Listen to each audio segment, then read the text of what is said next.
Welcome to Summative 1 in Competency 3 for the DBA 6505 course. On behalf of the learner and executive producer Bobby Harris, we extend our gratitude for your participation. Today, we will present a review of 3 leaders with whom I had the privilege of collaborating during my tenure, supporting a Medicare program, restructuring and technology implementation with Blue Cross and Blue Shield of Minnesota. Prior to commencing the presentation, it is imperative to acknowledge that this video constitutes a fictional production conceived solely for academic purposes as part of a course assignment. It is not affiliated with, endorsed by, or produced with the consent of Blue Cross and Blue Shield of Minnesota, their past or present parent companies, subsidiaries, employees, stakeholders, customers, or partners. While the events and individuals portrayed are authentic, the interviews are fictional. The AI-generated scripts employed are derived from an analysis conducted on each leader featured. Although the account of their observed leadership is firsthand, it does not reflect the opinions, practices, or positions of any of the aforementioned entities or those featured in the video. A comprehensive analysis and references will accompany this video. Brittany, thank you for joining us today. To get started, could you share your name, your current role, and give us a sense of what you do at Blue Cross and Blue Shield of Minnesota? Thank you. I'm glad to be here.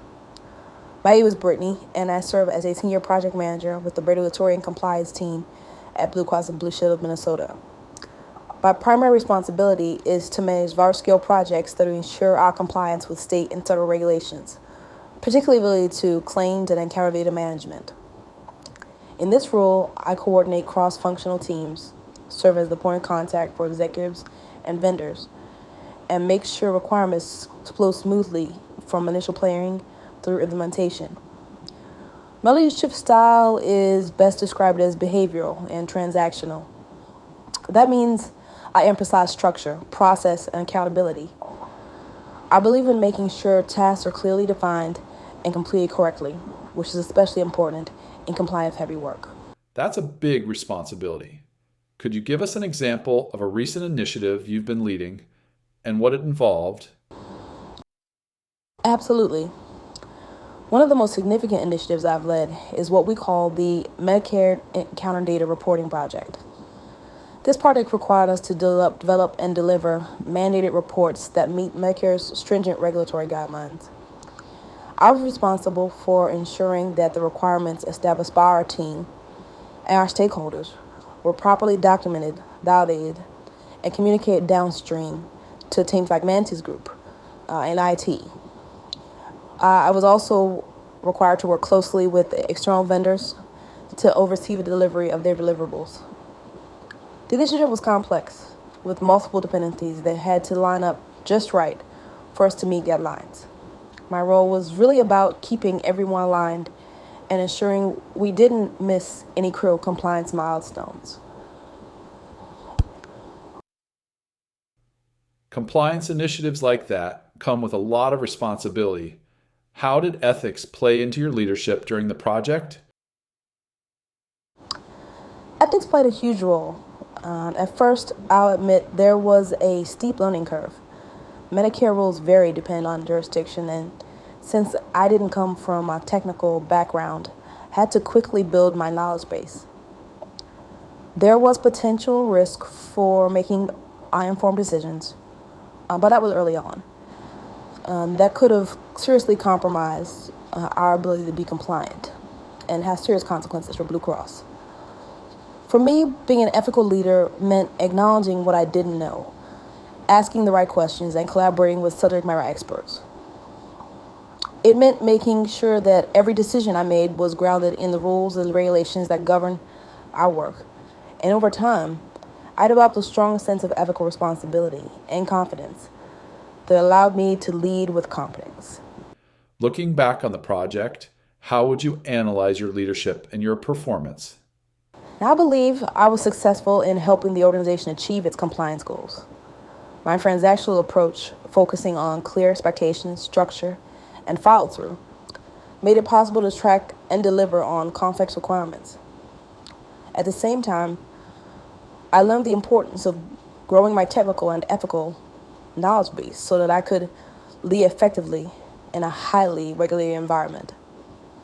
By the time we reached the go-live date, I was able to confidently ensure the product delivered on what is committed to you. And for me, that really took a balance of execution and ethical responsibility. And that was the key to our success.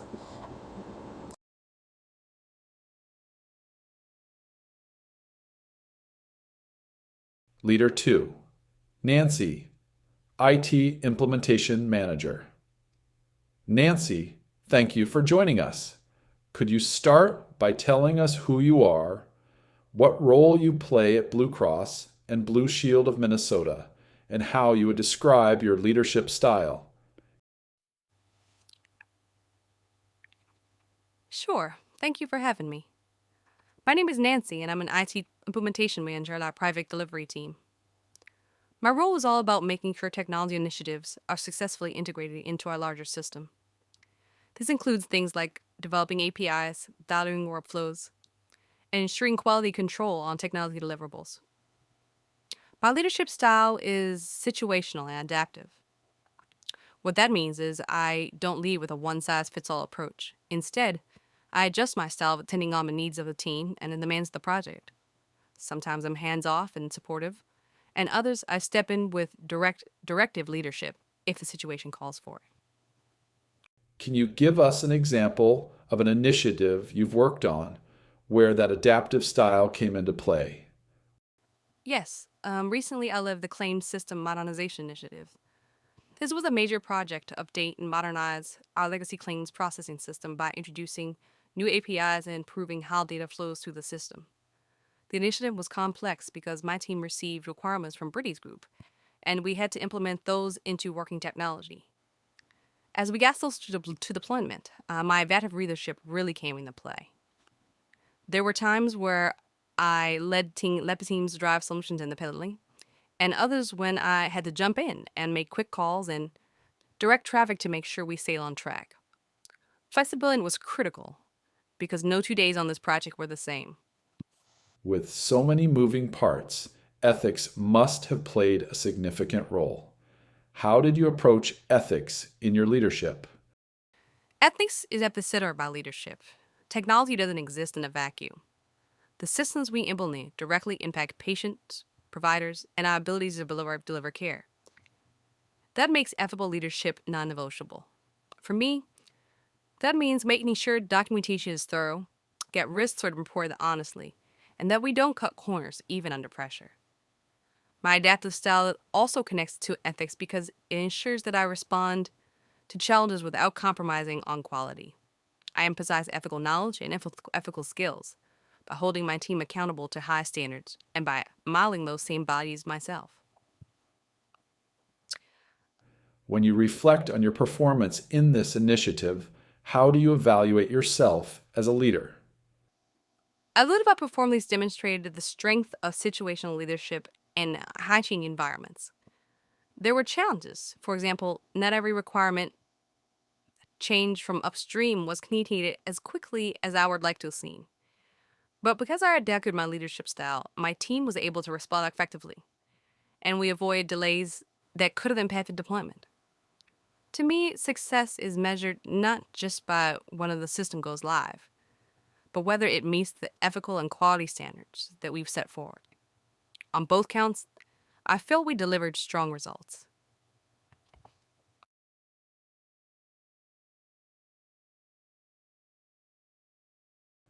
Leader 3, Rachel, Healthcare Program.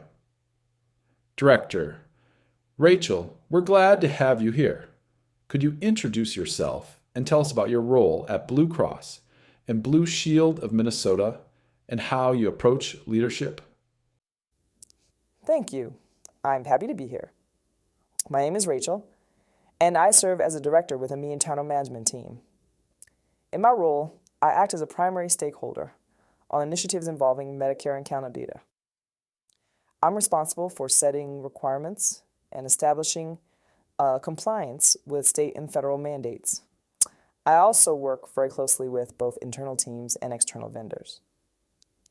I describe my leadership style as authentic and path goal. That means I focus on being genuine, transparent, and consistent while also aligning my team's motivation with the organization's strategic goals. Could you share an example of an initiative where you've applied that leadership style? Certainly. One of the initiatives I've been leading is the Medicare Encounter Data Quality Initiative. The goal was to strengthen the accuracy and timeliness of our patient encounter data reporting. This project was especially important because errors or delays in reporting can directly affect patient care and funding. My team not only defined the requirements, but also served as the end user for the technology being implemented. That dual role gave me a chance to really provide oversight and also advocate for the people who would ultimately rely on the system. My authentic leadership style allowed me to communicate the stakes of the initiative clearly, and my path goal approach helped me motivate the teams by showing them how their work contributed to the larger mission. Ethics seems particularly important in a project like that. How did ethical leadership influence your approach? For me, ethics is at the very heart of leadership. Medicare reporting is not just about compliance. It's about patience, funding, and trust. My authentic approach ensures that I lead with integrity, and I expect the same from my team. I hold myself accountable to organizational values and emphasize transparency in decision-making. Ethics also impacts how I work with others. It's about respecting diverse expertise, listening to concerns, and making decisions that put compliance and patient outcomes first. Leading ethically ensures that we maintain credibility with regulators and, most importantly, safeguarding patient care. Finally, when you reflect on your performance and leadership in this initiative, what stands out to you? I believe the initiative's success speaks to the effectiveness of my leadership. We delivered a system that was compliant, reliable, and timely. My authentic leadership allowed me to build trust across teams, while my path goal style motivated others to stay focused on the bigger picture. Personally, I feel proud that my leadership reflected both my technical expertise and my personal investment in the organization's mission. For me, success means more than just meeting deadlines. It's about aligning our work with our values and ensuring lasting impact.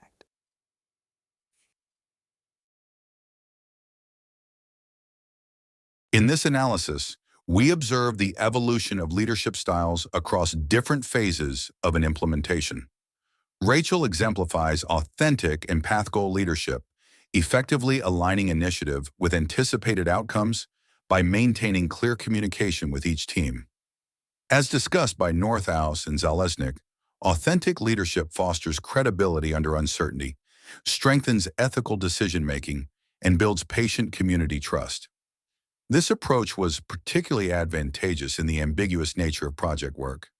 Brittany, tasked with implementing Rachel's requirements and collaborating with external vendors, demonstrated the effectiveness of the behavioral leadership approach in highly task-focused environments.